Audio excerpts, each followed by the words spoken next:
All right, let's see if we are live. It looks like we're live.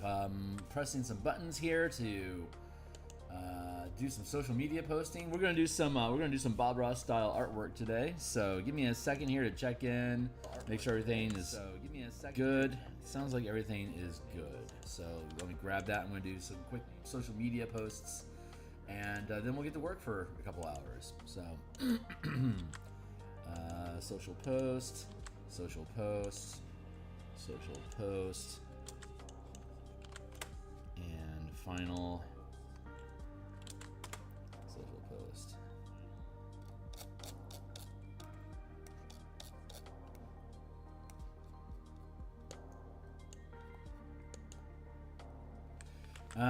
Let's see. Check, check, check. Looks like I've got. Okay, cool. I'm good to go. So. Let me clean up my screen here for a second and fix our window arrangement. Okay, cool. So we're going to do some artwork here. We're going to build Crystals in a Bar. It's for the Eberron campaign setting characters, 7th or 8th level. It's in the karrnwood of Karrnath on the continent of Corvair, fighting necromancers, undead, and demons. In a manifest zone to the plane of darkness and things that go bump in the dark, the plane of Mabar. So this is all about traveling to and interacting inside of a manifest zone. And here is through the karrnwood on the way to the manifest zone. We're doing a happy tree painting. We're going to continue working on this. If you think today's cool, like, subscribe, hit the bell icon for notifications. Down here, there's a bunch of books I've created on the DMsGuild for Dungeons & Dragons already. You can check those all out. They all have free previews. Here's the full playlist of all 497 episodes of us doing all the map assets, tokens, and illustrations in the book. And thank you, new subscribers. I am honored and touched that people are interested in the work that we do. So stick around. I'm here 9 times per week, Monday through Friday in the morning. I do artwork like this. And Monday, Thursday nights, and Tuesday, Friday lunch, I do D&D 5e game design. So shout out, say hey, what's up? What's up?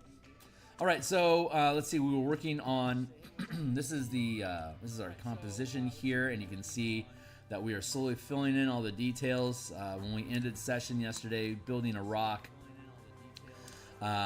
This foreground here is creating a large degree of separation, so I want to fill this basically this plane here in with additional shrubbery, and we'll be putting some moss on these rocks. We have a great moss rock illustration here that we can utilize to finish sculpting this out, and then putting some shrubbage on it, and then we'll move here into the foreground.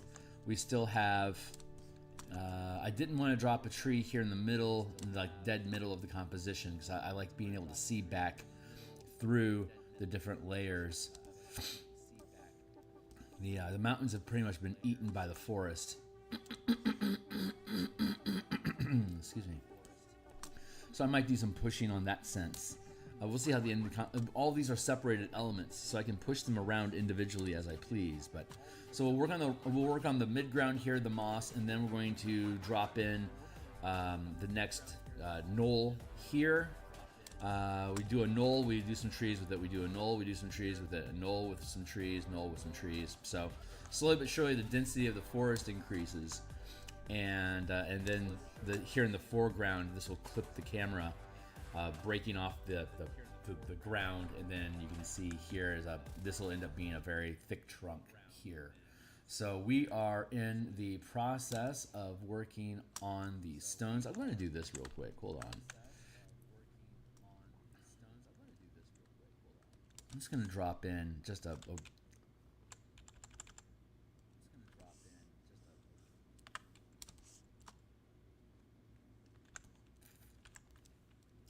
let's see what makes sense compositionally. I can thin that down.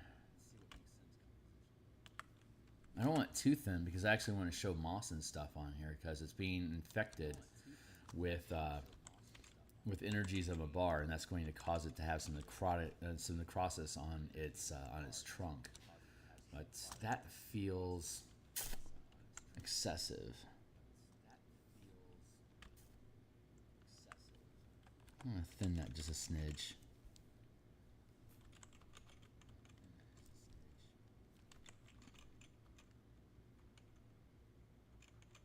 Where do I want to put this? Probably something like that.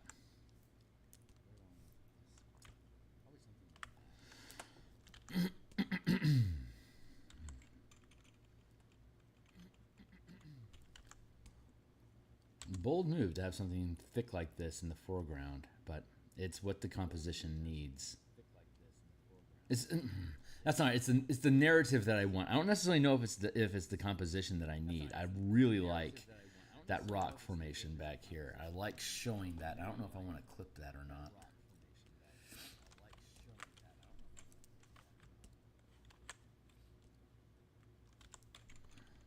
Let's scooch it over a little bit. Because we can scooch things here.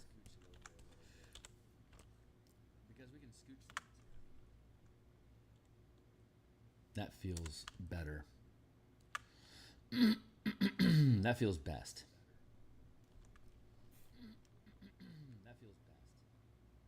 Okay. So far, so good. So what? Okay. Let's get back. Let's just focus on the process. Work the stone, and whatever parts of it remain visible. That's what should be active. So let's grab some of this color here. I'm gonna give it a bit of a green tilt. We can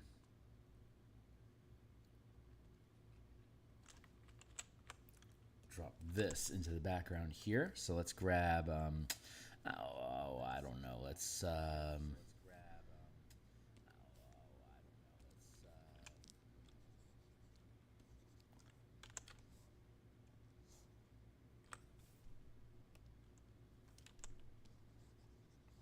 that feels pretty good.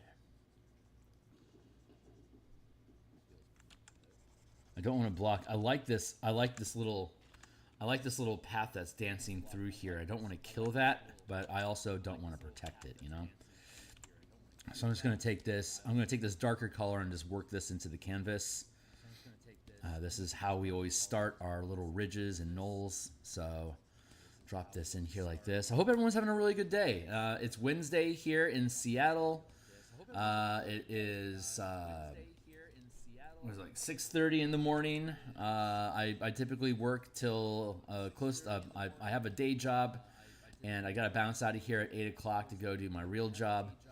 And then depending on what day of the week it is, I'll either take a lunch break and do some streaming, or in the evening I'll have a nighttime design where we're working on new D&D ideas for books. And that's on Mondays and Thursday nights. We typically run for maybe around 3 hours, and then lunches are lunches, so they last about an hour. And we have about an hour and a half to 2 hours every morning here to be able to continue working on the book. For those that aren't familiar with this, I'm using the. Hold on, let me actually choose a different window. There. So this is the 16.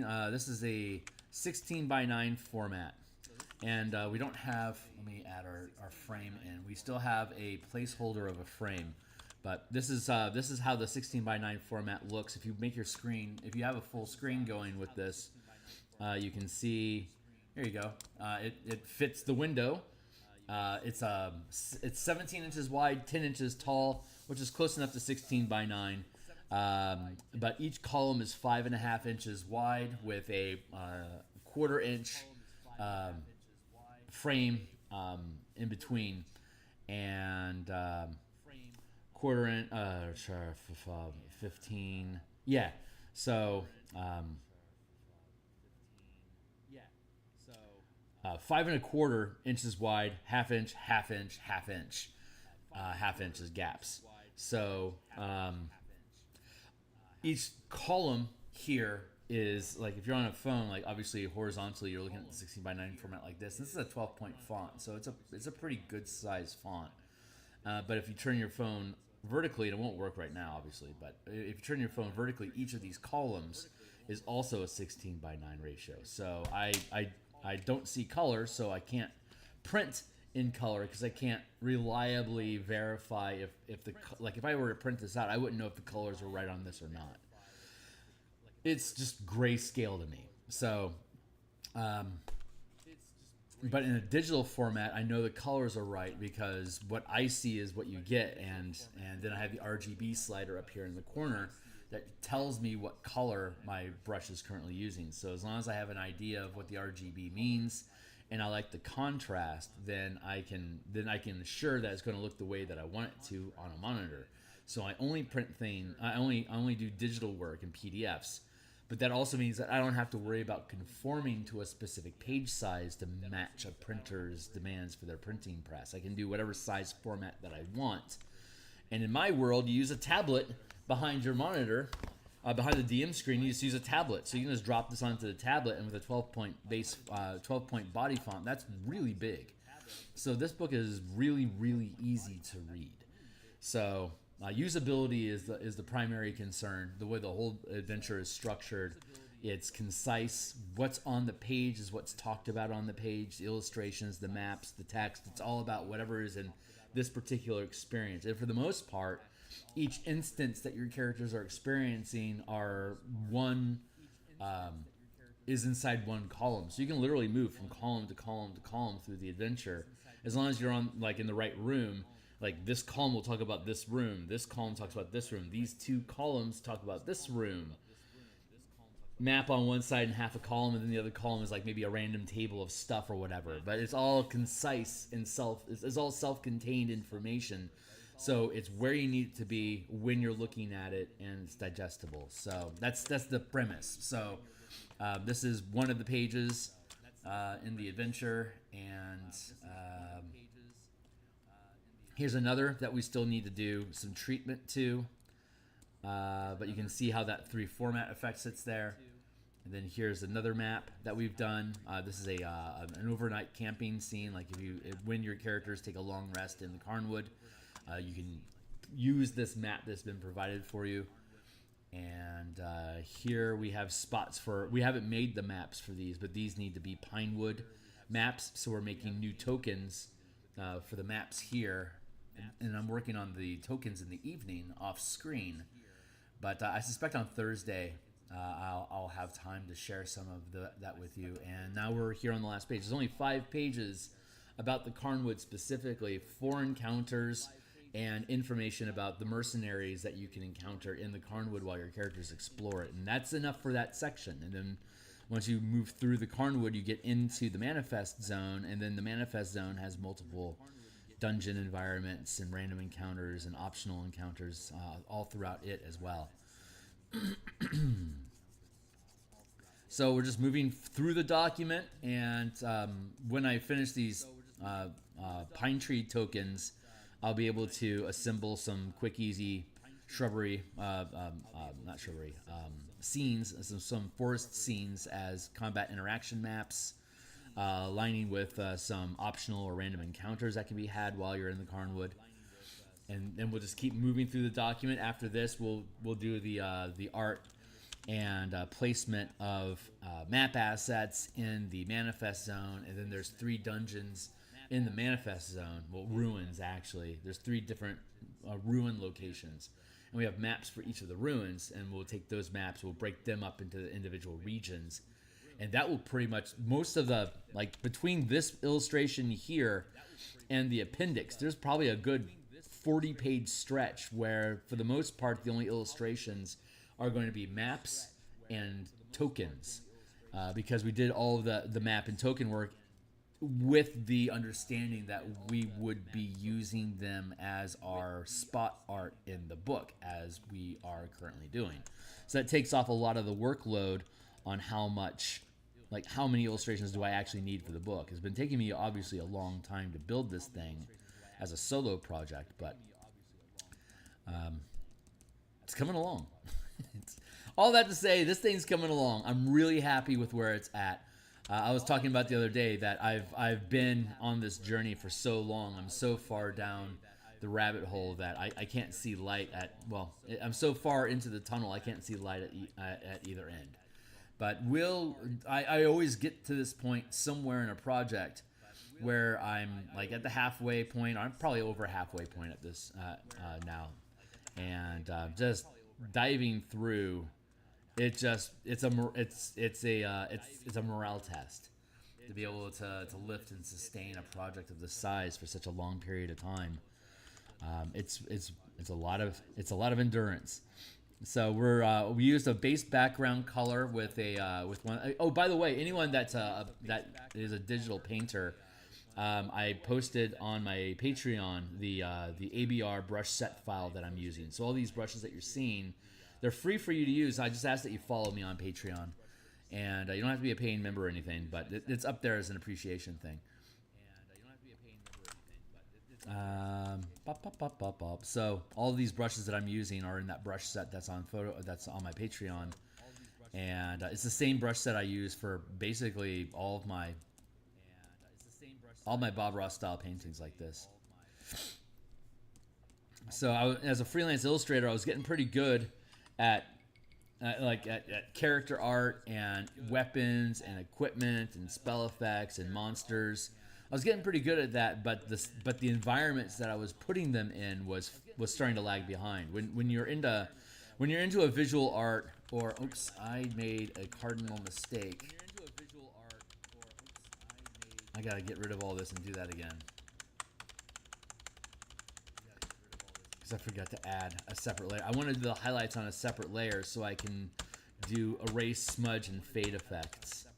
So I need a new layer. There we go. Now I can just do it all again. But yeah, my environments were lagging behind. So I'm like, how am I going to up my game on my environments where I'm building these characters in this these combat scenes or whatever I'm commissioned to do. And I remembered how much of a fan I was of Bob Ross when I was a little kid. So I looked up Bob Ross and like, you know what? I bet I can figure this out digitally. And so I spent a year replicating Bob Ross paintings in Photoshop, and it led to developing this brush set and just figuring it out. You just figure it out. And once I had, now I can do environments like this whenever I want, and they're super fun to do. They're always interesting. They're a really light activity. It's Zen space for me. Like, it doesn't take a lot of mental energy for me to do these things, so I can just ramble about stuff. So it's a lot of fun to interact with, and I guess for as far as streaming art goes, this is really good stuff. So I can just talk about whatever comes up, and the pixels will just keep flowing, and the whole Bob Ross style of painting, it's just stipple and smudge. That's all it is. You're adding paint and then you're pushing it. So it's not very complicated, and Photoshop's really good with stipple and is really good with smudge. So we found a way, and we don't have the same type of tapping brushes on a canvas to create effects. So what I needed to do instead was just watch a shitload of him tapping the canvas to see what kind of patterns were created when he did, and then build brushes that replicated those scattered patterns, which is what I'm currently using to make this shrubbery. So it's really easy for us to make foliage that has a high fidelity to it, but is really easy to produce, just like the brush, just like tapping the canvas that Bob Ross would do to make happy forests. It's the same process. So you just have to your brushes have to be built specifically to be able to duplicate the effect that you want, which is what the great thing about customizing brushes in Photoshop is. You can create a tool specifically to expedite a result that you want in the digital medium. Let's grab this. I want to fade this into the canvas here, just to have a smooth transition into the underground, into the tarmac.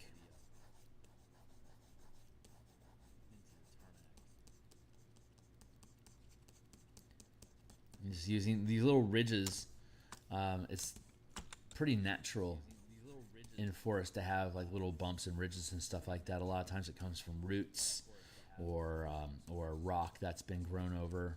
A lot of fun patterns and topography that you can find in an old forest. Nice. Okay, cool. So that's filling in that volume pretty nicely. I'm happy with that. Let's grab this as a color, and let's make another layer on top of this, and we're going to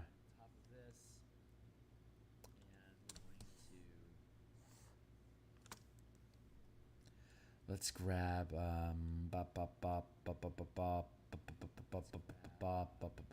this.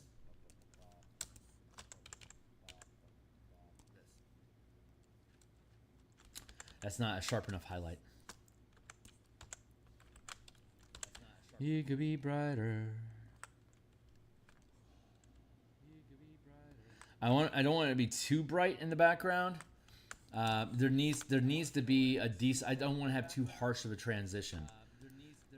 That looks pretty good. That's a good color. So what we're going to do is we'll dot these on across the top as like a highlight initially, like that, and then we come through with an eraser.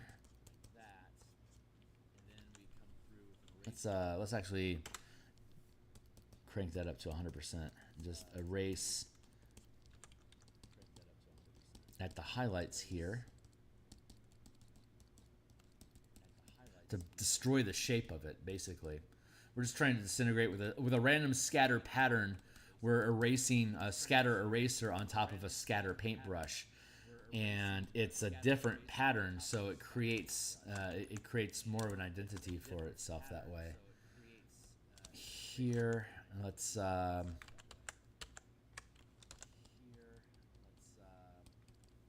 do like that.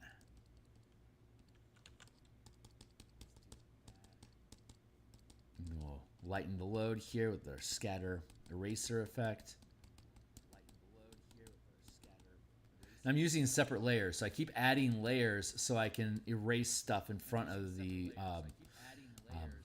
layer before it. So I can just keep adding on extra layers and dimensions. Every time you add a layer to the bush or to the terrain or the tree line, it adds another degree of depth that you're slowly moving through from the back of the canvas to the front. I'm going to push this over a little bit here.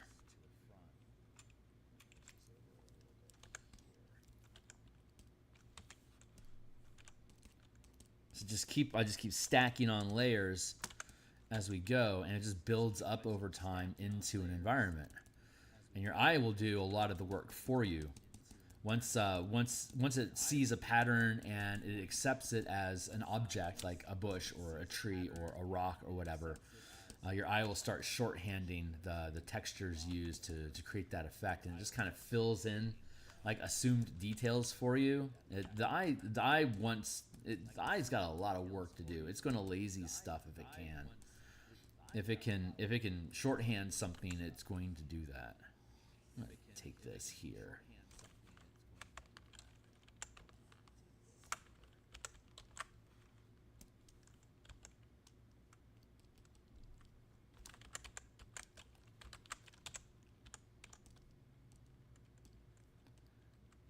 Fill that in a bit there like that. Then tap away a little bit of that mass in there. There. And we have a separate layer here. Tap that.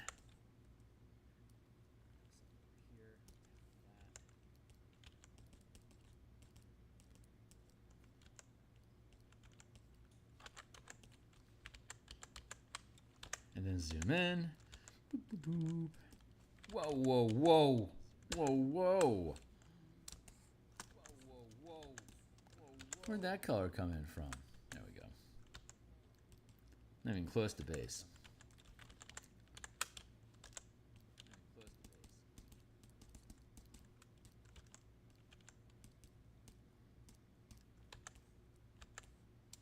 There.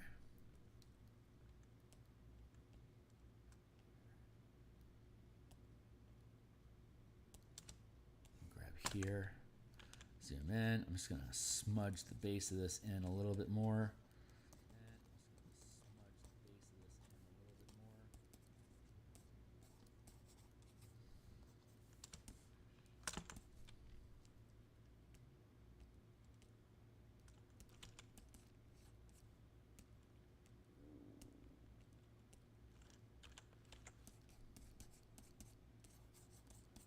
There, like that.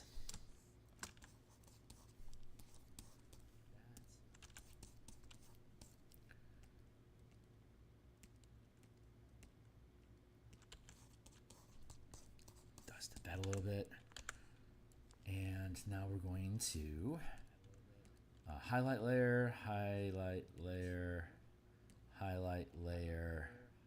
Underneath all that, we want twigs. So I'm going to add in another layer here. I'm going to pick up this trunk color here. We're going to drop back to a round brush, drop the size of that brush to something really small, and then we're just going to start adding some twigs in here as we do.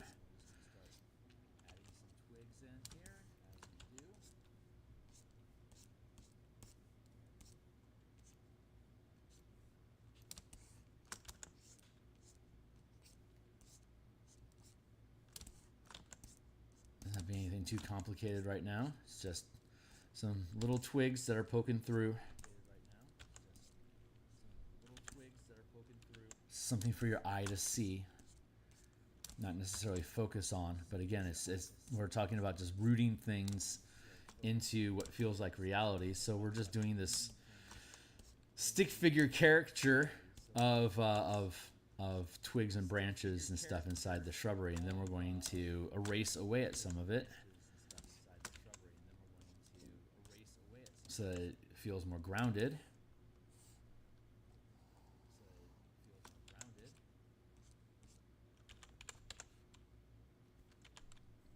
So we got our eraser, and I'm just going to come through here and just tap at these twigs a little bit. By creating holes in the twigs, it infers that there's like leaves and stuff in front of them.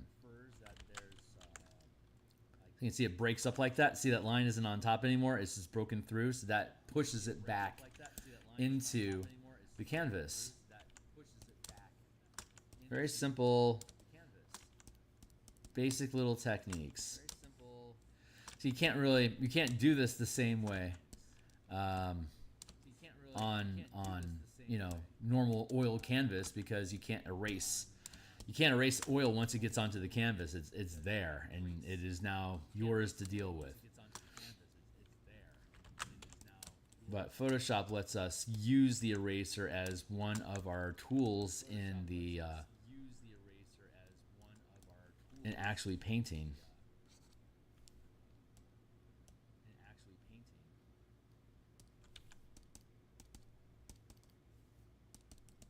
Chop away at that a little bit.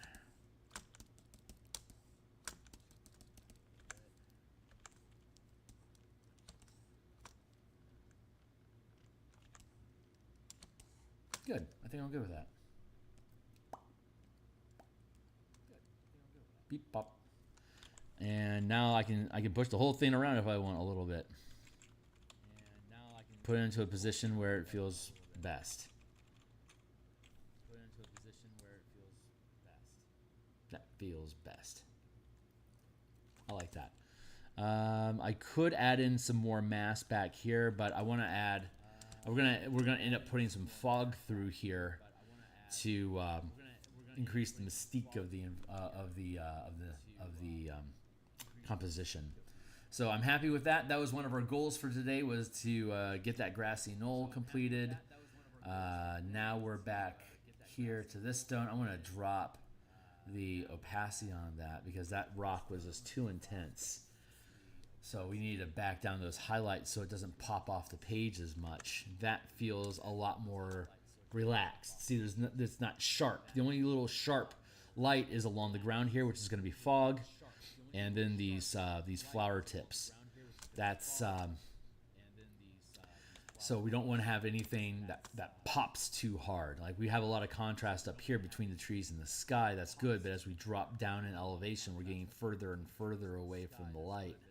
And the adventure as a whole is taking place during autumn in Carnath, which is like England. So it's going to be overshadowed. It's going to be overcast a lot, and it's going to be gloomy. So it's going to be overshadowed. It's going to be overcast a lot, and it's going to be gloomy. Like this blue up here, and a skyline. That's barely a blue. That's barely blue. It's like gray skies, man.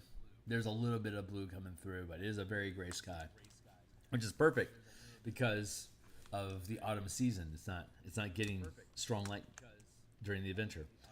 Okay, cool. So this is good. Let's add another layer here. We'll go over to our reference image. Hello to everybody that is checking out the channel. I'm really proud to have you here. And hopefully you find this stuff is interesting. So, again, I don't see color, so I use photos to reference stuff. And look at all this. Look at this. This is like a birchwood forest. I love this. This is perfect. This is the kind of stuff that I want on the foreground, on the far forward trunk that's going to be breaking the image. And it's going to have fungus and stuff that's like funkiness that's growing on it. And it's going to have all these snap branches. So it'll be, I'm looking forward to that. And this foggy effect here this is exactly the kind of foggy effect that I want to have. Well, I mean, if you really want to talk about fog, there you go. There we go. But I'll be able to integrate that back here and then down around in here as we just kind of slalom our way through the environment. We just add mist in to basically blanket the area in a little bit, just a little bit more mist and a little bit more moody mist, as it were. So right, so moss.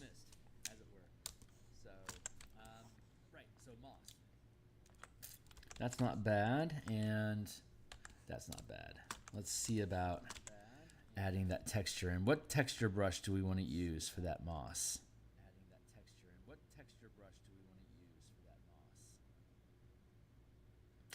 You know what? I'm feeling like Conifer Tips is going to be the brush for us. So this is what that brush looks like, and when I layer it, it starts just to get this like fuzzy texture, this grittiness to it. Well, hey, what is going on, Eli? Are you using Photoshop? This is Photoshop. The brush set that I use, the ABR brush set, I believe works with any like Krita and Clip Art Studio. There's a link to my Patreon down below. Anyone that just don't have to pay, just follow. If you just follow my Patreon, you can download the ABR brush, the same ABR brush set that I'm using here. All these brushes are what I use to make the illustrations that I do. That's this, like these 17 brushes is basically all I really need to do whatever it is that I want. But yeah, okay, so because I make books, right? I actually I brainstorm it in Google Docs, and then I hire an editor who does cleanup on it, and then we import it into Microsoft Word. I use Microsoft Word for my publishing. I'll then do the page layouts in Word, and once the layouts once I'm happy with the layouts, I export each page as a PDF and then drop it into Photoshop to paint on. Hold on real quick. Let me show you.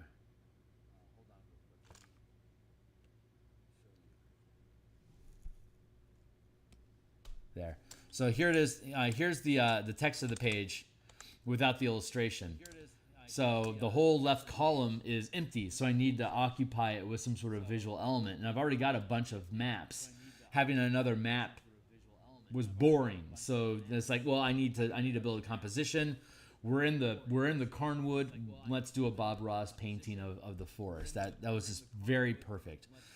But yeah, so we'll type up and do all the formatting in Microsoft Word. We'll make a PDF with a transparent background. We'll extract that from Word as a PDF, drop it into Photoshop here, and then we'll do our painting, and then when the painting is done, we'll extract the painting as like a JPEG element, and we'll drop it into Word in the position where it's supposed to fit on the page. So I've done this with like all the books that I have linked down below. I've used the same process every time.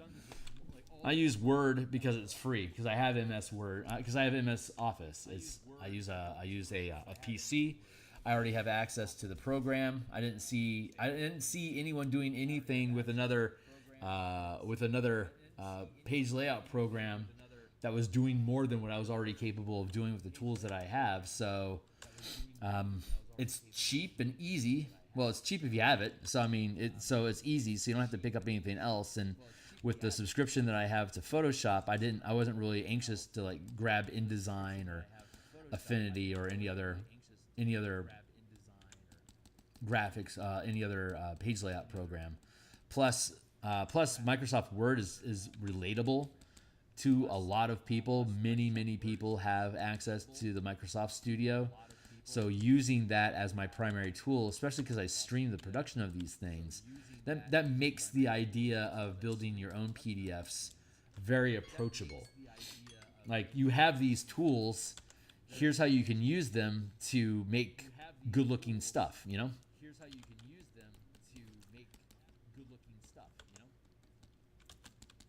Good question, Eli. Thank you.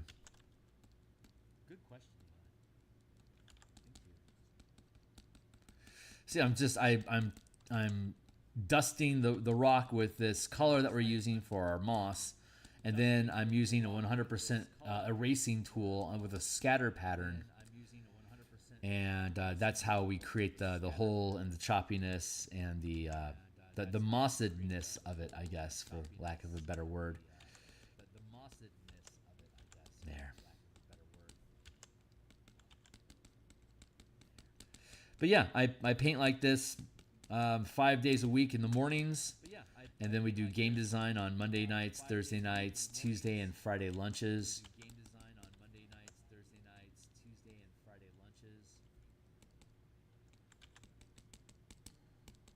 And I've been doing this for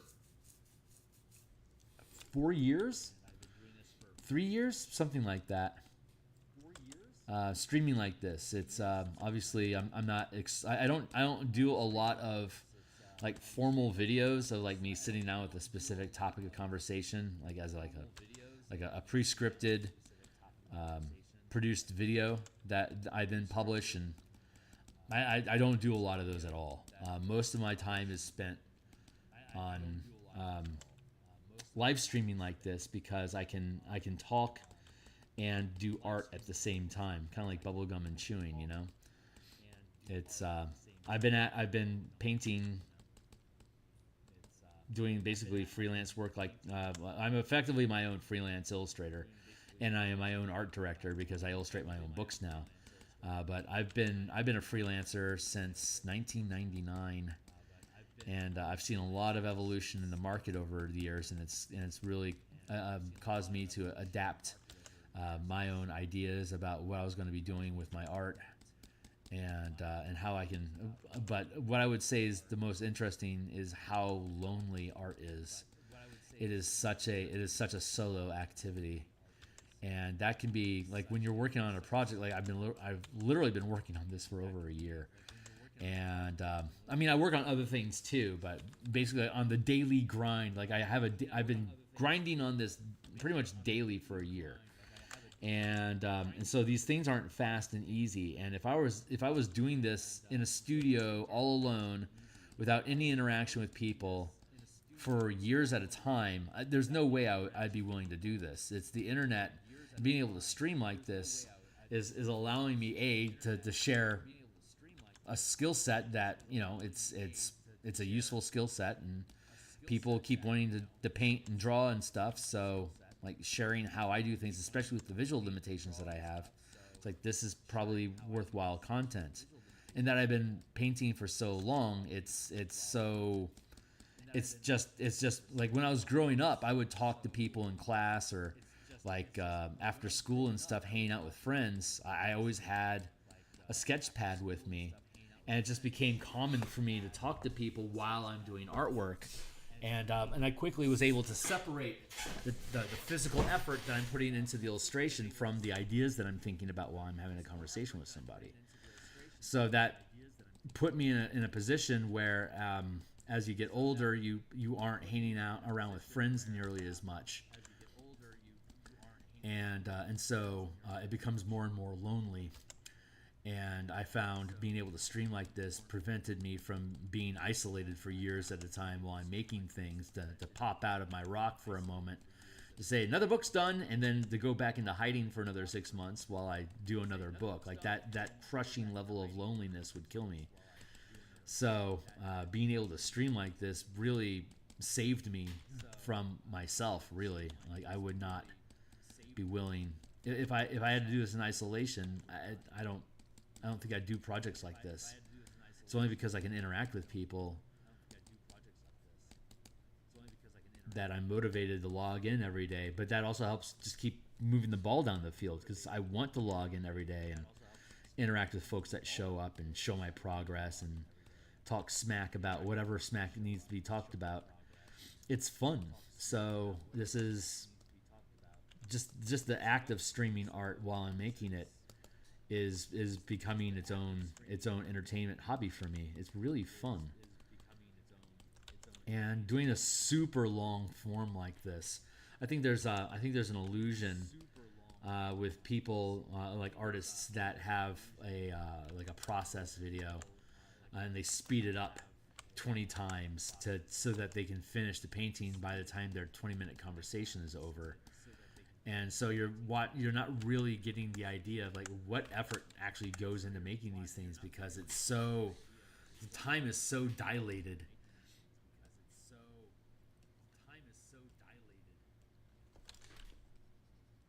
I'm gonna fade this in here. So I wanted to do complex compositions and illustrations like this in real time, so that you can see. So you can destroy any ideas that art is fast and easy. It is a process.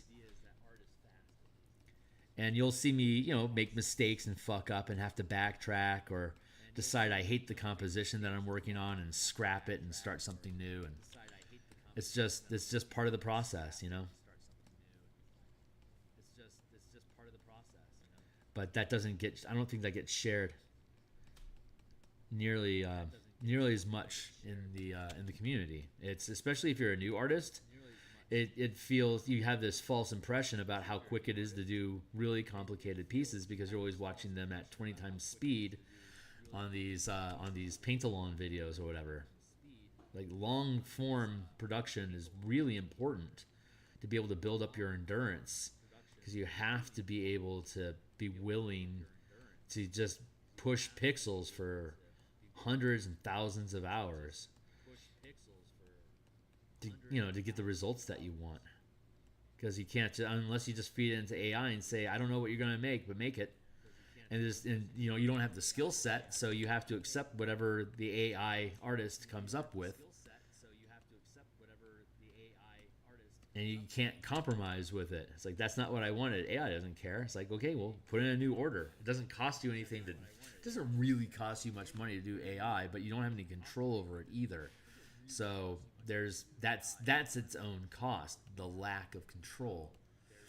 I'm going to drop this opacity down just a little bit more so that moss pops out a little bit better. I like that. I do want to...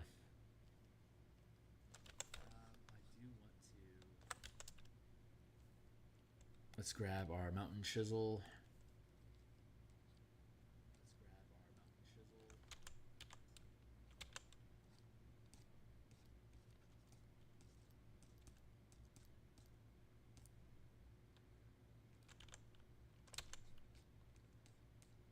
There.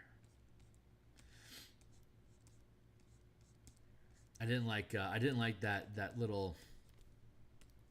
This indent here, I didn't like it. I wanted to make it I wanted to smooth out the surface. So we're just adding a mask over it real quick, just blocking it in to even that out. There. Now we can have moss sitting on it proper.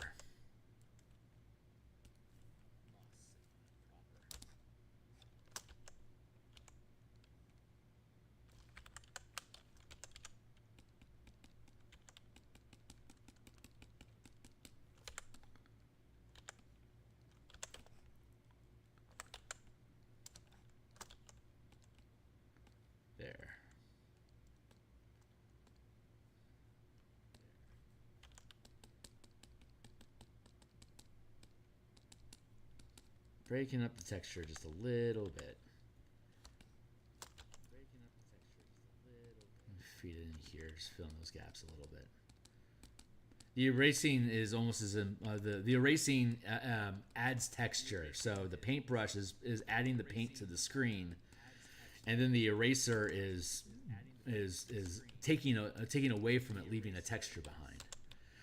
So I paint and then I'll erase, depending on what it is I'm trying to do. But right now, the order of operation is add paint and then erase from it, so it creates this stippled, broken, mossy, flooful effect. We use flooful as a word. I think that works. There.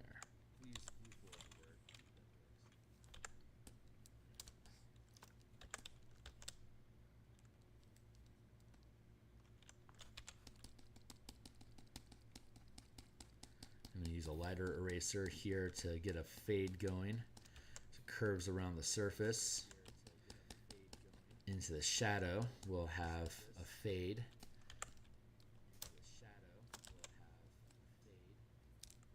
Let's work the stone like this, in this direction.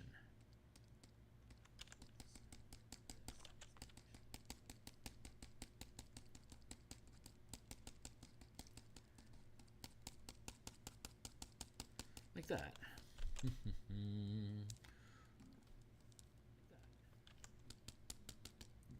Drop this in here like that. Drop this in here like that.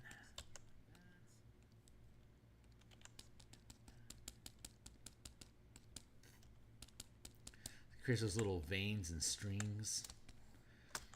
And we can see similar sort of veins and streams going throughout the moss rock that we have here. Not quite a match, but it's close. There we go.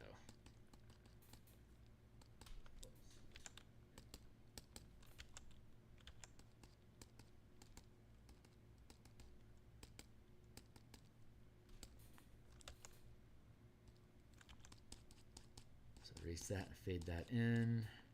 Like that. There we go.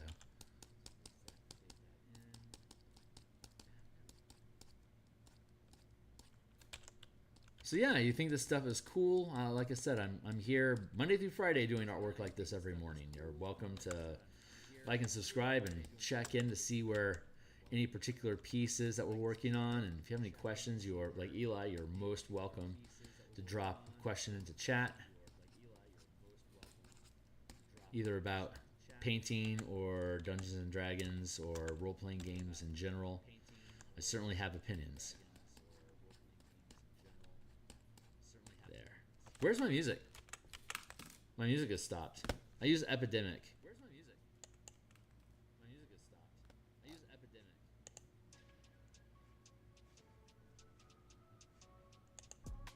There it is.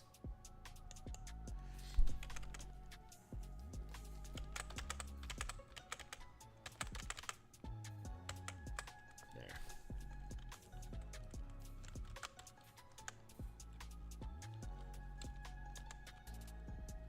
What is going on? Thank you. I wasn't catching. Hey, that looks pretty good. I'm happy with that. Let's look at dropping the opacity just a smidge. Just to take the sharpness of the light. There, that feels pretty good. And is there any additional effect that I want?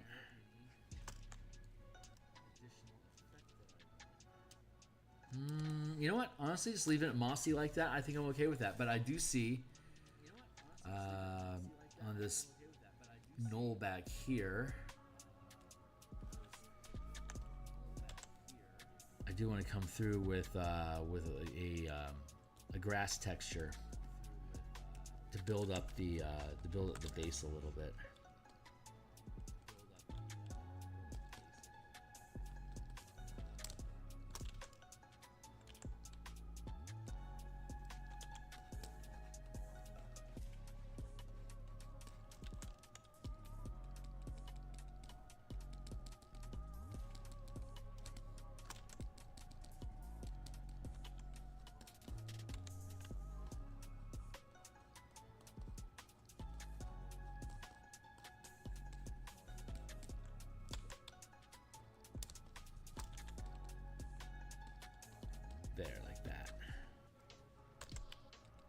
Hey, what's up? Hold on. I see text. Give me a second here to finish my thought. Then I'll take a look at what's going on there. Hey, what's up? Danny, hello. I found you last night and watched. Oh, hey, right on, man. It was super helpful. Great for getting to full grasp to pitch a Bastion's use to a player's. Where would you recommend starting? The Google Doc? Yeah, the Google Doc. I mean, it's not. It's the Bastion campaign was something I spent like maybe 3 months developing. In Dungeons and Dragons, just a quick aside here, Danny. Thank you.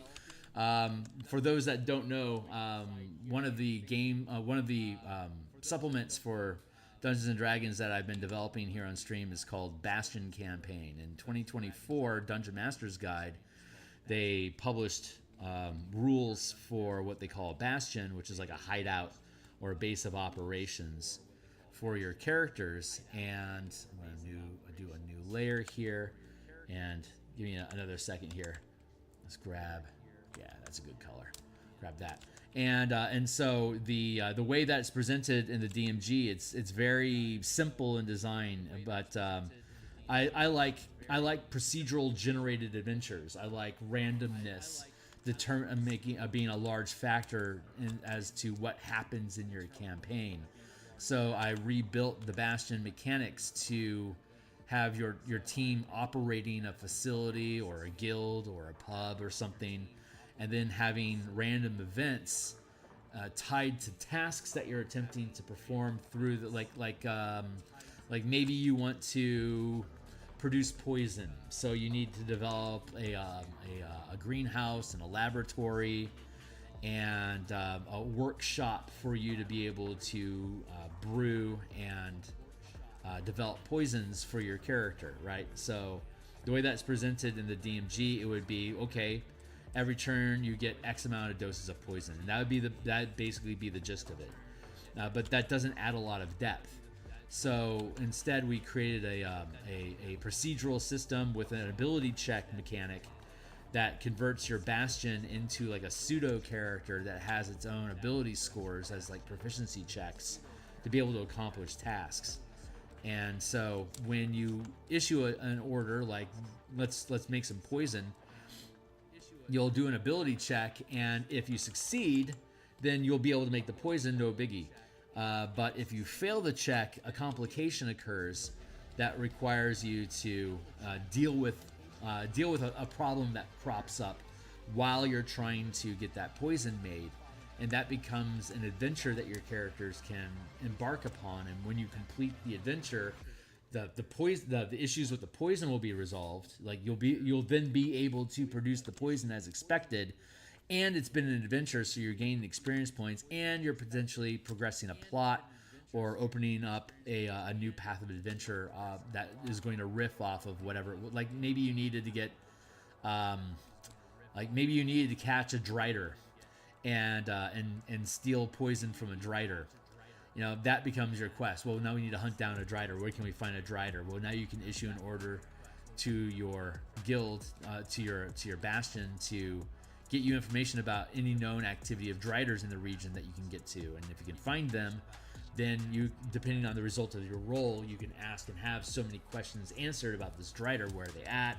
What's their forces like? Do they have a kind of reputation about anything? Whatever. You can develop that.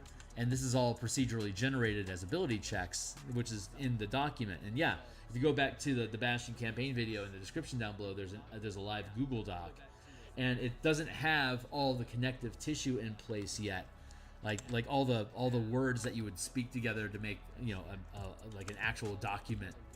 It's still mostly just mechanics, but there should be enough connective tissue inside that Google Doc already for you, Danny, that you would be able to run procedures through it. But if you're having any difficulty with it, you are most welcome to join my Discord community and ask specific questions if anything is unclear as to what it's going to be. If you're interested in utilizing it in a Dro campaign, I am more than happy to offer technical support for you and making sure that the Bastion is running the way that you want it to, because it's precious for designers like me that don't have a large base to have people that are willing to playtest content. So if that's capturing your imagination and you want to mess around with it, I love the idea of using the Bastion campaign to develop out Drow houses, and then your players have control of that house. And the way that and I talked about this a lot in those videos, but the way that I like to do it is the player's primary concern is survival of the Bastion. And in your instance, Danny, it would be a Drow royal house, like the 6th house in Minzo Baranzan or whatever. Like that is your player's primary focus. And then as they're performing tasks and missions for their Bastion, which is like the entirety of that royal house becomes your Bastion. And you'll have characters anywhere from like level 1 to 20.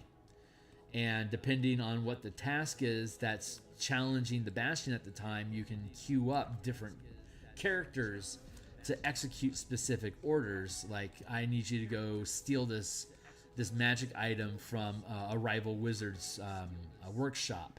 You might send like a 7th level heist Drow heist team to go in and try to steal that from a rival house. We need to perform a raid and steal slaves from from the 7th house. So you would form a raiding party as a small army, and maybe have like 4th level characters that are commanding it to do this small raid and steal a bunch of slaves from another one of the Drow houses. Or like there's reports of a beholder in the tunnels near the fungus farms that we use. So you'd create a 13th level assassin team to go in and take out the beholder. So you can spec into different teams at different tiers of gameplay, performing different tasks inside the same Bastion. You could have just a single set of characters that operate inside the Bastion as well. But the real value in the Bastion campaign is that the players are helping make the decisions about where this NPC organization, like what you're choosing to invest your guild resources into. So I'm going to dot in some of this over here because my muse told me to do this. This is where I'm going to be. Let's pull up that grass a little bit. But yeah, since I'm just kind of throwing words around, you're welcome to ask me anything specific. It'll probably trigger a rant from me, and I've got 40 minutes left before I need to log out for this morning. So I'm planning on I'm currently running a mega dungeon from level 3 to 10. We're almost 7th level now, and for the martial power system that I've been streaming. This is the 4th playtest that we've set up for martial powers, and so that's coming along really nice. I love this little patch of grass down here. This is freaking great. It's the little things, you know. So, but once the playtesting for martial powers finishes, I'm planning on converting Storm King's Thunder into a Spelljammer campaign using the Flying Citadel as the team's Bastion. And it's basically a dwarven fortress that defends these asteroid communities from space monsters. And so the characters will be developing the Flying Citadel as their Bastion, adding facilities, and the Bastion turns that we take on a weekly basis would be running patrol from community to community. And as you want to build new mech, or you want to enhance the weapon systems on the mecha that you're using to fight kaiju, or you want to develop a new trade agreement so you can get access to like spell components that you need to battle kaiju, you can make arrangements to trade with some community that grows exotic materials that you need, or mines diamonds or whatever. You can arrange deals to get access to these resources by defending these different communities from harm, and depending on how well you defend the community is going to change their opinion about you. If you do a bad job and they take a lot of damage, they're not going to have the resources available to give you what you want because you didn't defend them. So there's going to be a really fun risk-reward element in there, but it's episodic. You can run it on a weekly basis, where each week something new happens involving your Bastion that triggers gameplay.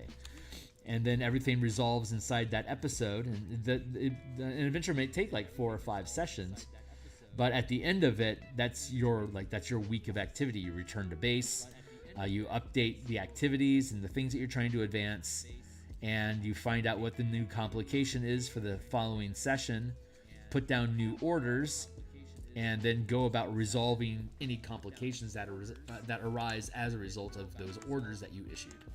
So it's a feedback loop of success and failure. Success moves your goals forward and gives you more resources to make decisions about what you want to do. Failure on the die rolls generates complications that you have to resolve before you get the thing that you want. And that prompts and propels more adventure. You can go down this rabbit hole, like really getting into like this diamond mine operation. As the team leans more and more into the diamond mining, that's clearly the direction that the players want to go with the campaign. Let's start creating complications, challenges, and adventures and opportunities around the thing that they're focusing on.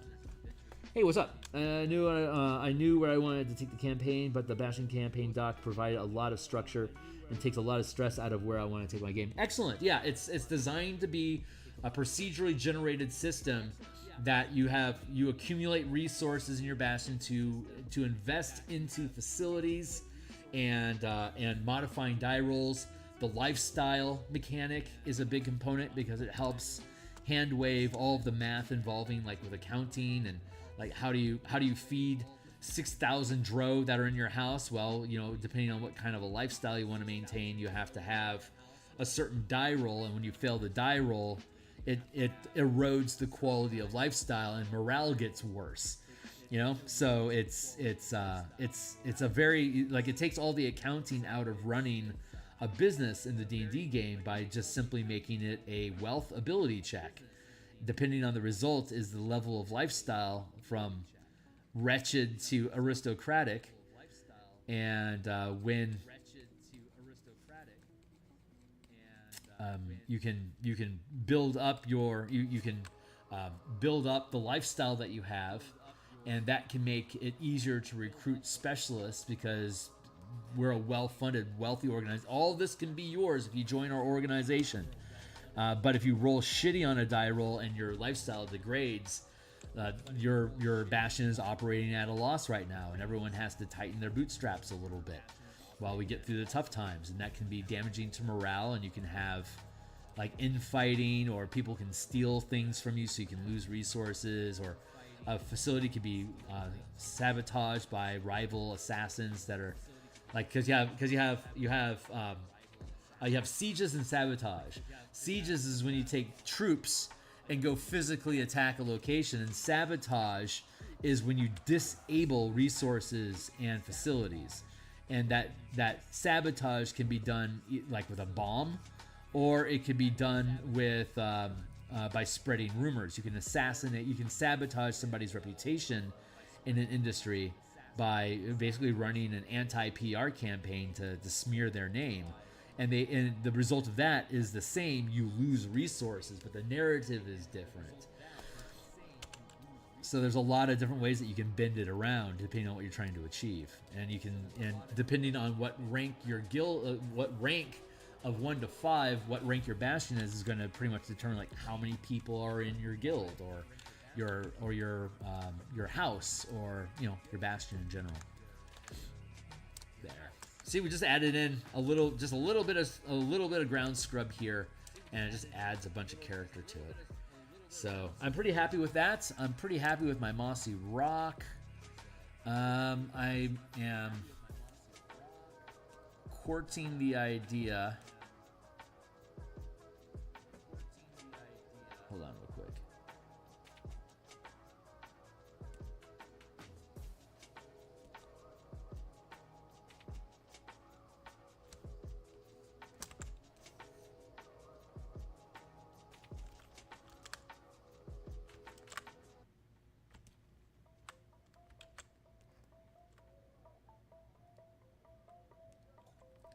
There.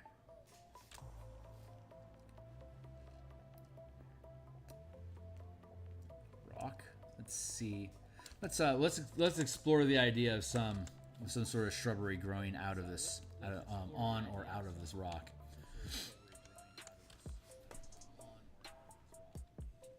I want to know who saw Beholder and lives to spread. Right, well, how you doing, my guy? I knew I wanted to take the campaign. The Bastion Dock to provide a lot of structure. A Fox. Maybe. Let's do something. Let's do something like that. How does that feel? Nah, don't like it. Don't like it. Let's see. I think. Let's see. What I could do is let's take our shrubbery brush. Let's see if we can do something cool like this. I don't know if this is gonna work out or not, but.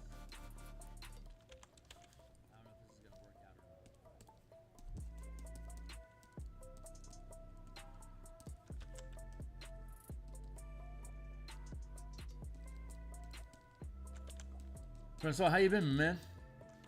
It's good to see you. So how you been, man? It's good to see you.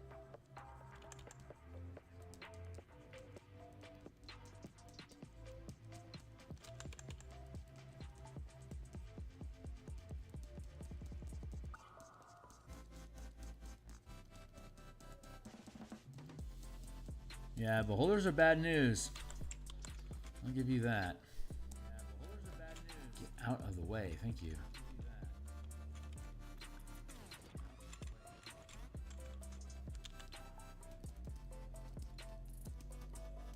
Maybe this will work, maybe it won't.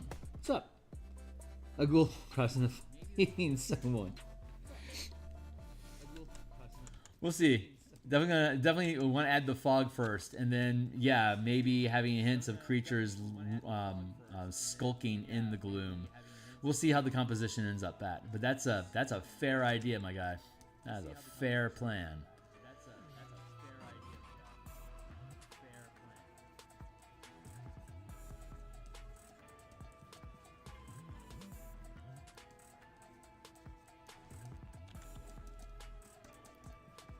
Drop that in here.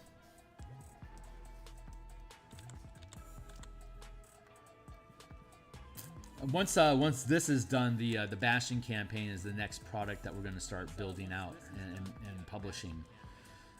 It'll be a while before we get the new Color Magic books built and published. I'm letting those slow cook. I am not in a hurry. The Color Mana books that we have already that are on DMsGuild, they're all linked down below, of course. Anyone's welcome to check those out, and please do. I'm really proud of that work. But it all needs to be updated for 2024. The Spelljammer book that we built has very little that needs to be changed for 2024, but I've noticed a couple elements that would, like the repair. We can improve the repair dice that you get for your ships in Spelljammer. We want to modify some of the language about grappling with ship weapons because they changed how grappling works in 2024. We want to make sure we're compliant there as well. Let's grab how I like that. I'll grab this brush.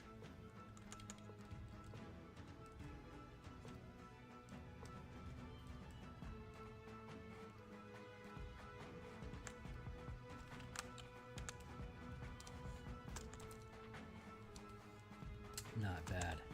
Let's grab some of this.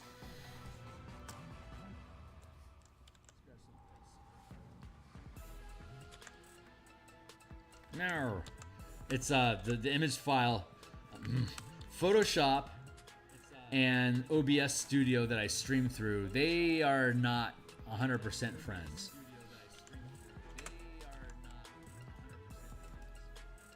So sometimes Photoshop can get a little sticky.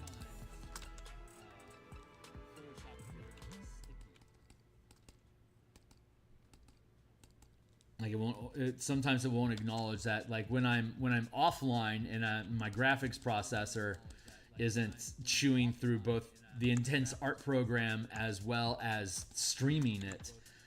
When I'm not online like this, it's very smooth. I mean, it's as smooth an experience as you'd expect with a high-end computer. But when I'm doing both at the same time, it can drag a little bit. So I always have to be at least a little cautious about like how large is the file that I'm working on while I'm on screen.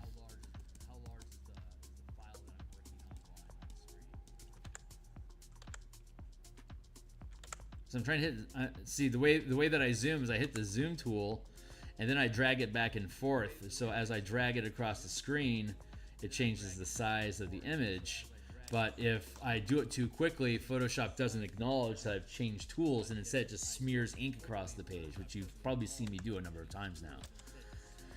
So the graphics program isn't keeping up with the rate of production that I'm attempting. State it again. Spin this down a little bit, and then we're going to take away some of the sharpness altogether. There we go. Not bad. I like how that turned out. That's pretty cool. Not bad. I like how that turned out. That's pretty cool. Let's see. Maybe we can do some more of that down here.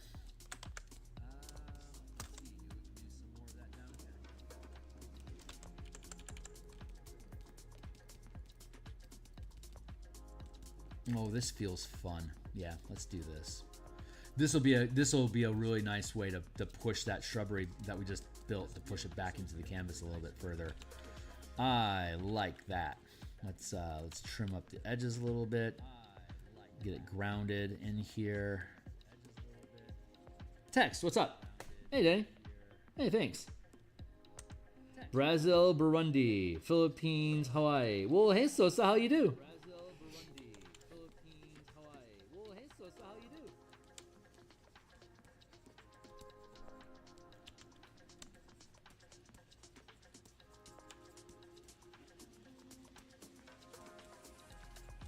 Welcome to the mix. So far, I mean, the composition so far is looking pretty good.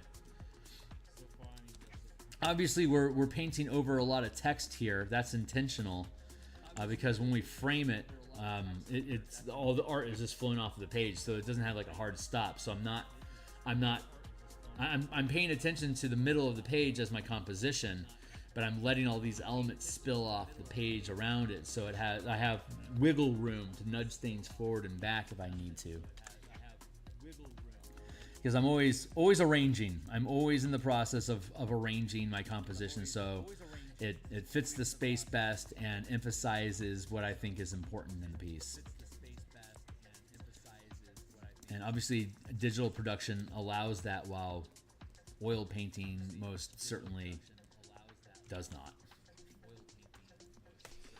Shrubbery. Shrubbery.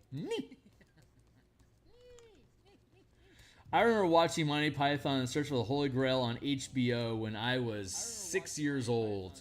We had just gotten cable. It was 1981. Holy Grail came out in 75.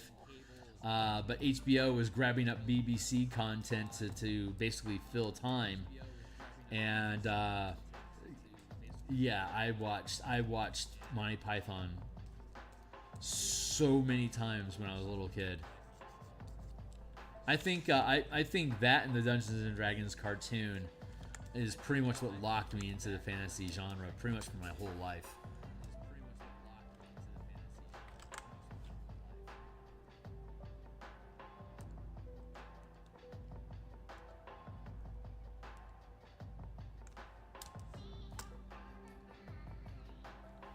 Let's go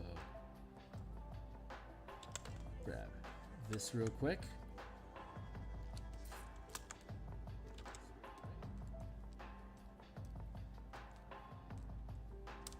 Monty Python's so fucking funny. The flying, a lot of the skits in Flying Circus, some of them are like whatever. Some of them are just fucking funny.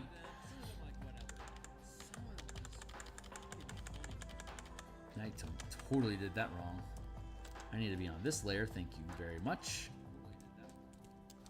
Yeah, Monty Python and Flying Circus, the improv, like the sketch comedy TV show that they had on BBC was just, there's so much funny shit in there.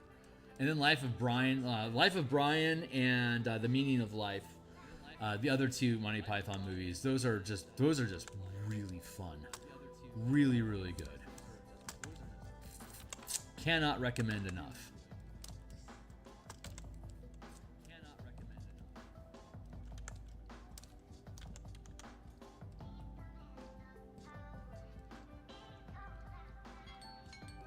There's my timely timer. I got a 20-minute timer going so I can make sure I keep tabs on where I'm at so I don't get lost in the illustration or lost in time.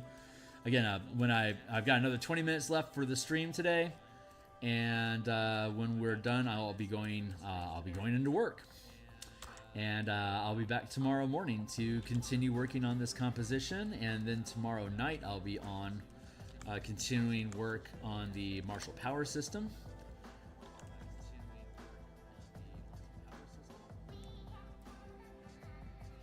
I done goofed, but that's okay.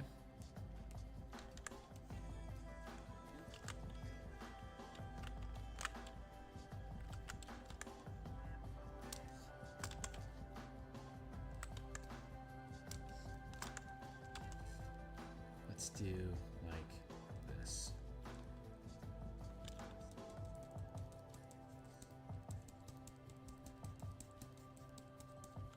100% eraser is what I need right now. Thank you.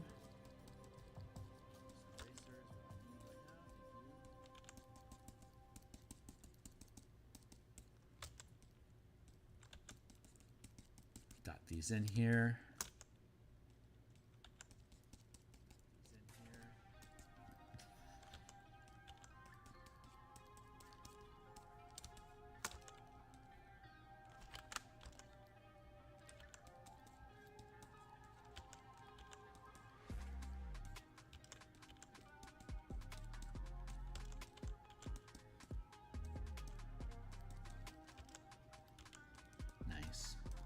Nice. Nice.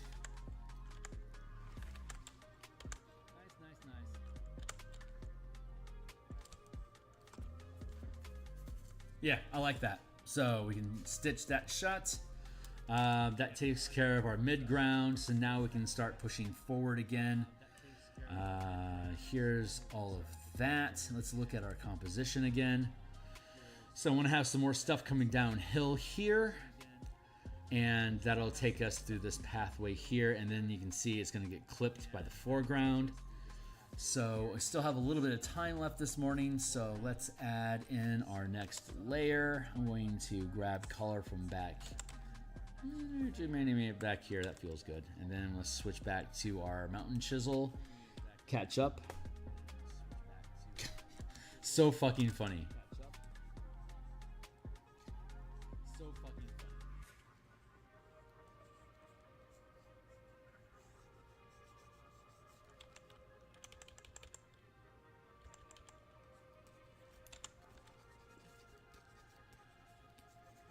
This, and again, we're just making, we want to have a top silhouette to define it. So as we paint and then we fade it into the canvas behind us, you can see this fading effect here pokes out behind the next obstruction, which is this little knoll that we're making here now. And so the illusion of depth that gets created by having the staggered layering effect.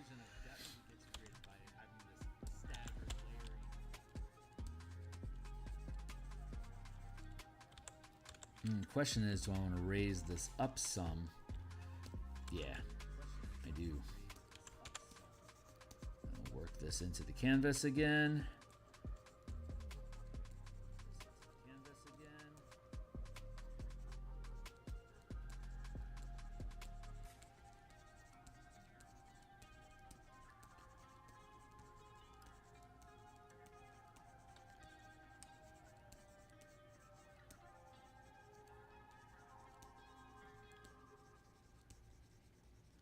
Now you can see these lines here like that.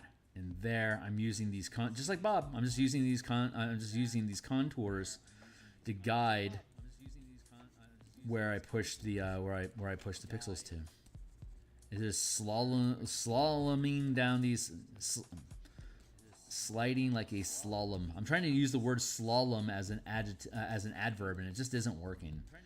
It's a slalom down the hill to create these create these contours. That we then put all the foliage on top of the contours.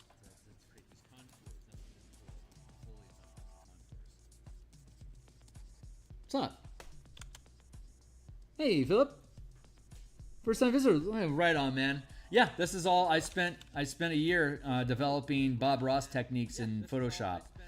So the brushes that I use, they're all built off of like I would pause, like Bob would tap brush onto the canvas and then pull away, like tap tap tap tap. I would pause it after he pulled away after the first tap to see what the scatter brush pattern was that his hairbrushes would stab onto the page.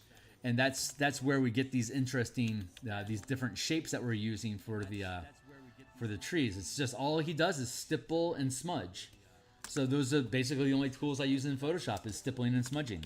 The stipple brushes are developed specifically to duplicate the randomness of the paint brushes that he's stabbing the canvas with.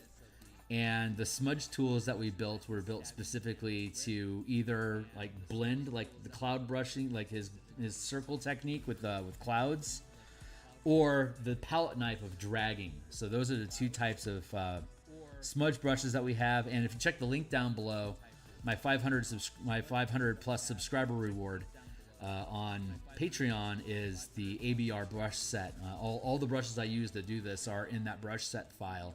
There's like maybe 17 brushes. They're all custom built. And you'll see me using them over and over and over again in these paintings that we do. So basically all the illustrations that I do are built off of those like 17 brushes. I'll occasionally build a specialized custom brush. Like when I'm doing a dungeon, I'll make like a square, like a literal square, so I can just move things horizontally and vertically to stay, blocky like that in the grid squares. But otherwise, the brushes that are in the ABR set is like these brushes are essentially the only brushes I need to do everything that I do. And I built all of them off of observing what Bob would do on the canvas and then learning how to duplicate that effect in Photoshop. And obviously it takes a lot longer for me to do a composition than Bob does, but what a lot of folks don't know is that Bob would do the same painting 3 times before he would do it on camera. He would create the composition, and then he'd smooth out the process of the composition to where he liked it, and then he'd just do a practice run again, knowing what he knows what he's going to do. He then does a final run to make sure that it works, and then he'll go on screen and do it again. So when you see him on screen talking about stuff, he's remembering what the composition already looks like. And so he's making this it should go about here. It's like that's his memory of where he put it when he originally designed that composition for camera. And which is why he has hundreds and thousands of paintings, because a lot of them are duplicates of the same piece because he was doing practice runs before the actual video. We don't have that grace. We're doing everything under live fire exercise. Where if I fuck up, I show my ass. But you get to see how I fix it. So like that's a crucial step in the art production process of, okay, you made a mistake. What do you do now? Like how do you backtrack? How do you salvage your time? When do you need to let a piece go? I go through all that trauma here with you guys because I think that's really valuable. It's one thing to show cool techniques or to show like the end result of a painting that's like involving the color theory that you're talking about, but most of these videos, most of the YouTube videos are like 20 to 120 times faster than it actually took them to make it. So you have this like really false narrative about like you can't tell, you literally can't tell how much effort goes into a piece when it's sped up 50 times. You just can't see it. So I wanted to make sure that I did everything live and in real time, because endurance is the strongest, like constitution is your strongest stat when it comes to painting, sculpting, any kind of art. It's the grueling correction of error and figuring out what the composition is supposed to be, backtracking, making mistakes. It's all part of the process. Like maybe a month or so ago, I had to figure out how to do stained glass. I'd never done stained glass before, so I had to fuck around with it for a while. So you guys got to watch me figure it out and then actually build what I wanted with it, and end up making a really cool. It was a parasol. It was a sun parasol made out of stained glass.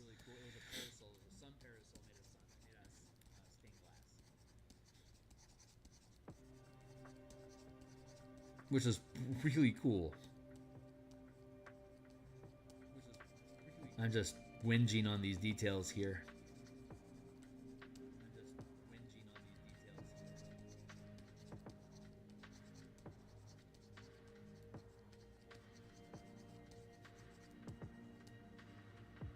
Text, what's up?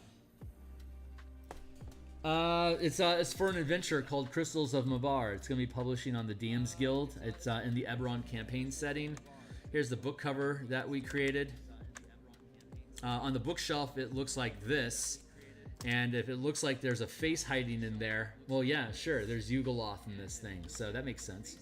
But as you zoom in, you can see it's there's a graveyard, there's a fort ruin, and then there's a gatehouse, and then there's ruins, fort ruins, and all three of these locations are inside the manifest zone, which is full of necrotic fog, and it's terraforming the forest into a necrotic swamp that necromancers are using to harvest exotic materials from the unnatural plants that are growing in the necrotic sludge that they're harvesting for material components and alchemical supplies to basically make money. And so there's 6 different plot hooks and adventure paths built into the adventure. So we have 6 different characters that represent the different paths the different ways into the adventure. And then so the 3 you have to go through the forest to get to the manifest zone, and you go through one of the ruin locations to get into the underground facility where, spoiler alert, a Yugoloth is being created that will lead an army of demons and undead through a portal from a bar into the karrnwood to take over the world.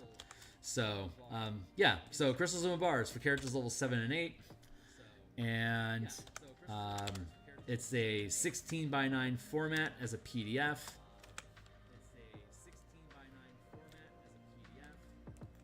There you go. So without the illustration, there's one column that's open. It's a 16 by 9 format, right? So it fits on your monitor here with a 12-point font. And this is just a random encounter. Red Wolf is a military police force that deals with wrangling undead in the Karrnathi military, and so the Red Wolf mercenaries is the Red Wolf platoon that has now been decommissioned. That the last war is over. You don't need undead wranglers on a battlefield anymore. But these are highly specialized soldiers that are used to dealing with undead. And so necromancers hired them. It's like, hey, we think there's this necromancy thing that's happening. We need a military force that can keep the undead in check and keep civilians away while we're dealing with it. And so like, wow, that's a great gig. Okay, well, we're specifically that's like exactly what our military force, our military police was supposed to do. This is perfect. And of course, the guy that hired them, he knows this. He's in the Emerald Claw. He used to be military intelligence. He knows all of this, and he's basically setting. The necromancers are using the Red Wolves to create a shield of deniability between the public and the actions that they're taking, keeping people away from the manifest zone while they're supposedly trying to experiment and solve it from becoming a problem. They're actually creating and intensifying the manifest zone so that they can increase the rate of terraforming the environment to be able to produce these materials that they want. The original plan was to have the Red Wolves keep the problem contained until it got to critical condition, and then just let the undead eat them, so they wouldn't have to worry about paying them anymore. But it turns out there's all these little refugee towns that are cropping up along the edge of the Karrnwood from people that are displaced and have only been in the military their whole life. They now don't have a job, so swords to plowshares, right? Time to start farming. So all these little farming communities are popping up, and there's so many of them that they're mostly undocumented. And Karrnath doesn't really care, because we need new people and we need more food. As long as you're becoming a citizen and you're helping feed our population, you are welcome here, no questions asked. But then people start going missing from this small little distant town that's completely off the radar, and they don't necessarily want government involvement, but people are disappearing and there's weird stuff in the forest and they're scared. So they're asking for a county sheriff to come through and investigate the missing people and see what's going on in the forest. But they're so busy fighting halflings in the Talenta Plains that have basically had free access to the interior of Karrnath during the war. Now that the war is over, they're clearing the halflings and their dinosaurs out of the terrain. So they're way too busy to answer the concerns of refugees, of people going missing. It's like, they're refugees. They're gonna pack up and just leave. They're like, no, something's wrong. It's like, oh, okay, well, we'll look into it. So your team gets deputized and hired to go investigate it, and so you have the legal authority to go where you want, ask whatever you please, and make whatever decisions seem best, and if necessary, eliminate any threats if they approach. So that's the default plot hook. And as a result, your characters, you can get on the good side of the Red Wolf mercenaries, because they just want lawful gigs. They're a mercenary guild. They want to be acknowledged. They would love to do government work. And so if they are willing to assist law enforcement, if there's an issue that's arising, they're aware that there's issues that are going on here, and depending on how the team interacts with them, they may be willing to help the team. If the team has been abusive and killed a lot of their mercenaries, then they're obviously a rogue element that's abusing their badge, and they're going to be resisted. So there's a lot of really cool dynamics that go along inside the adventure, depending on how you want to play it. And at the end of the adventure, if you want, you can become the sheriffs of the region, and the fortresses that you clear out during the adventure becomes your bastion, and it's your base of operations. And these Red Wolf mercenaries are like, we would love for you to deputize us, and we can man your bastion and help patrol the forest and answer questions. We're happy to help. So you have a built-in fighting force that's willing to work with you. And then as you tame the underground facility where all this is taking place, there's entrances to Kyber, the Underdark, in there. So it becomes a staging ground for your 8th, 9th level characters to delve into the mythic dungeon underground. So it's really sets itself up as a campaign hub that your characters go in and assert their authority as part of the adventure. And at the end of that adventure, they're local heroes. They've gained the trust of the government that they can get the job done. They're deputized, they have property, and now they have a fighting force with them. Everything you need to build a Dominion campaign starting at 9th level in Karrnath. And you can get involved like with the Talenta Halfling conflict, or you can start staging journeys into the Mournland, or again, Kyber is literally underneath you, so you can go explore the underground mega dungeons. It's an adventure, but it's set up to be the launching pad for a second and third, it's like third, fourth tier campaign. And then there's alternate plot hooks, like you could be hired assassins that are there to replace the necromancers to take control of the operation. Ader Academy is a necromancy college, like it's a university institute that's like a military school, and they'll hire you to, like, some of our stuff has gone missing, and now we see there's this activity in the Karrnwood. We need you to go capture the people that are doing this, so we can prosecute them as war criminals. That's one of the plot hooks. Another one is like gatekeeper druids. They're like, yeah, somebody's messing with the planar balance. We need you to go in and kill those people. And whatever is in there that's capable of bending the planes to create a manifest zone, we need you to destroy that. And here's some tools we're going to give you to do that. So there's like a lot of different ways you can take the adventure, but the default is that you're an authority with a badge, with the right to ask questions, and then it's just up to how do the players want to run it to determine who's their friends and who's their enemies. They can get bribed by the necromancers. They'll work out a deal to give them a cut if they want. You can switch teams to get rewards from a different plot hook. You can run across alternate adventuring teams that are working other plot hooks that exist in the adventure that your characters didn't take, so they become rivals with different resources. A lot of different fun ways to spend the adventure, and we spend a good 20 some odd pages going over all that stuff in the appendix.